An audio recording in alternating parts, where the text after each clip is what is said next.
बीवी से मुलाकात के बाद एक बयान जारी किया है एक्स अकाउंट के ऊपर, जिनका उनका कहना है कि मेरी मुलाकात मेरी नामज़द मुज़ाकराती टीम से करवाई जाए, जो कि अभी तक नहीं करवाई गई, ताकि मुझे मामलात का सही इल्म हो सके। मैंने साहिबजादा हामिद रज़ा को तहरीक इंसाफ की मुज़ाकराती अमल का तर्जुमान नामज़द किया है।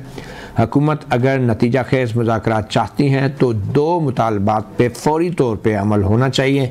एक अंडर ट्रायल सियासी कैदियों की रहाई और दूसरा 9 मई और 26 नवंबर के वाक़यात पर सीनियर तरीन जजेस पर मुश्तमिल जुडिशल कमीशन का क़याम।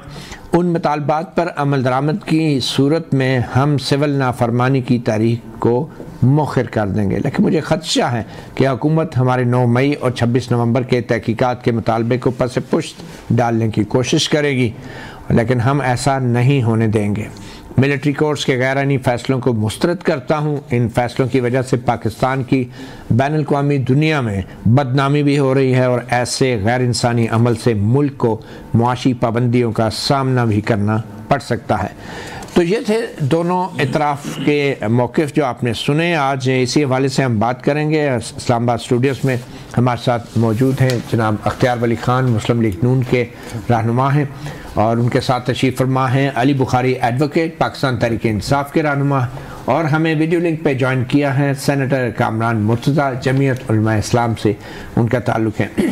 अली बुखारी साहब, आपके लीडर के बयान से तो ये लगता है कि सिविल नाफरमानी की तहरीक जो है उन्होंने मौखर नहीं की, लेकिन ये शुरू भी तो नहीं हुई। तो इस बयान से आपको क्या लग रहा है? वैसे तो आप अडियाला जेल गए थे, आपको शायद मुलाकात नहीं करने दी, चंद लोगों को ही रसाई मिली इमरान खान तक। तो क्या लगता है इस बयान से जो इमरान खान ने कहा है कि मौखर नहीं की जाएगी सिविल नाफरमानी की?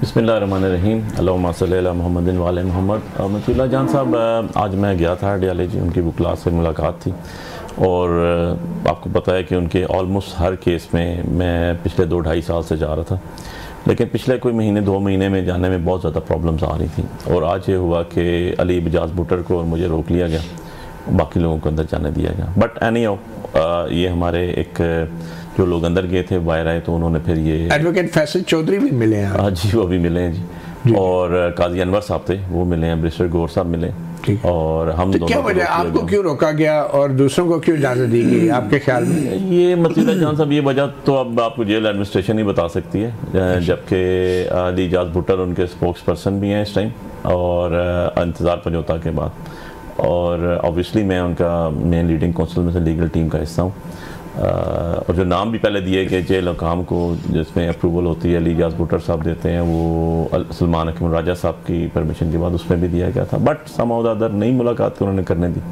और उसके बाद ये एलामिया मैंने भी देखा, आपने भी देखा खान साहब के ट्वीट से जो एक्स पे आया, प्लस हमें बताया गया कि जी जो हमने पूछा फिर जब लोग बाहर आए वहाँ से, क्योंकि काफ़ी देर हो चुकी थी और हम लोग आगे वापस, तो फिर यही पता चला जो आपने बातें बताई। अब ये बताया ना कि मौखर ना करें, ये सिविल नाफरमानी मौखर शुरू ही नहीं हुई, तो मौखर का क्या? उसकी वजह भी यही थी कि जब हम खान साहब ने सिविल नाफरमानी की तारीख की कॉल दी थी, और आपको याद हो संडे के लिए, तो उसके बाद हुकूमती बेंच में ये चीज़ आ गई उनकी तरफ से कि जी हम एक for the purpose of negotiation हम एक कमेटी तश्कील दे रहे हैं, और वो कमेटी उन्होंने तश्कील दी जिसकी वजह से इसको पोस्टपोन किया गया, ख़त्म नहीं किया गया। उस टाइम भी पोस्टपोन का अल्फाज यूज़ किया गया था।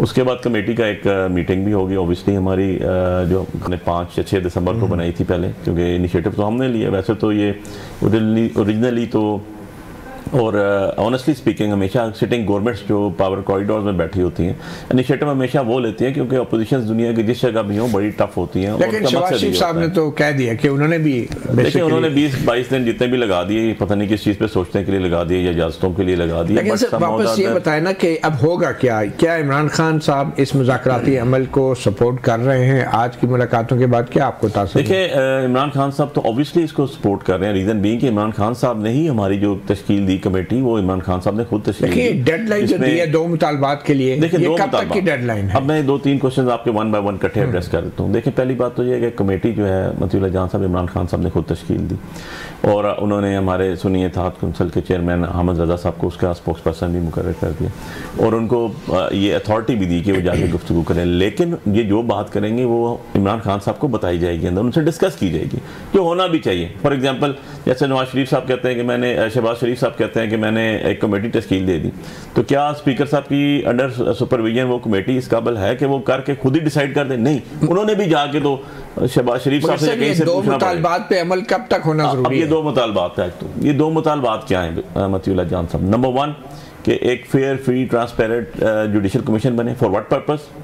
कि ये जो 9 मई और 26 नवंबर के जो वाक़यात थे इसके ऊपर करें। किसके ऊपर कॉन्स्टिट्यूट किया जाए? पाकिस्तान की सबसे बड़ी अदालत और पाकिस्तान के सबसे बड़े सीनियर तरीन जजेस, इसमें कौन सी कबात है? नंबर 1 इंसाफ आ जाए ना, अगर हमने गुनाह किया तो यार हमें लटका दें आप। ठीक है। नंबर 2 चीज़ ये है कि जो बेगुनाह असीर है, यार बेगुनाह असीर अगर अंदर जेल की कैद काट रहे हैं तो उनके लिए अगर खान साहब की ये एक उन्होंने एक कोटेशन है या एक उनका ये पॉइंट है, तो इसमें कौन सी गलत बात है? तो क्या बेगुनाह असीरों को बाहर नहीं आना चाहिए? की डेडलाइन है कि नेक्स्ट मुज़ाकरात के सेशन से पहले ये दोनों काम होने चाहिए? नहीं, मैं इसको जनवरी के कम से कम उसका तो नहीं समझता हूँ, क्योंकि मैंने जब बात हुई इसमें अपनी जो कमेटी में गए थे लोग, उनसे तो पता चला कि जी गवर्नमेंट ने कहा जी कि आप हमें रिटर्न कुछ दें।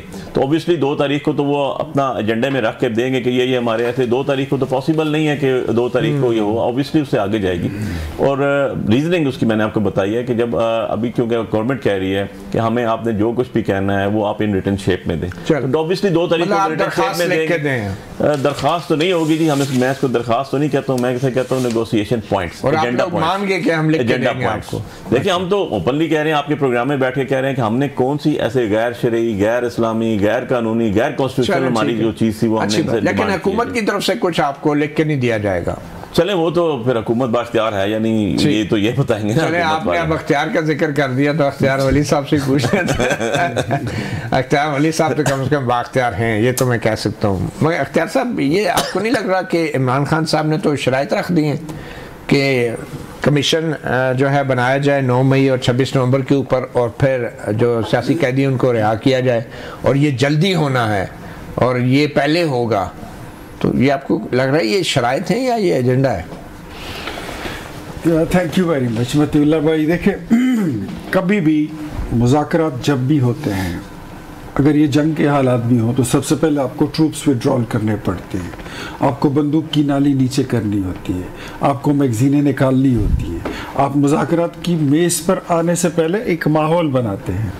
अगर आप शराइत के तौर पर बैठेंगे, PTI का ये 1 या 2 मसले नहीं हैं, ये एक 9 मई जो है ये एक मसला नहीं है, 9 मई के 100 अलग और हैं और वो इनको पता है कि क्या है। इस पे जब भी जुडिशल कमीशन बनेगा इनको लेने के देने पड़ जाएंगे, तो बना दें आप। वही कह रहा हूँ, जरा सुन तो लेना, मैं अपनी बात तो कर लूँ, आप तो अभी बनाने लगे हैं। नहीं। अच्छा, ये जब भी ये कमीशन बनेगा इनको वाकई में लेने के देने पड़ जाएंगे। काफ़ी सारी चीज़ें हैं जिसको मैं और आप कहीं बैठकर भी डिस्कस कर ले तो वो चीज़ें इनके गले पड़ रही हैं।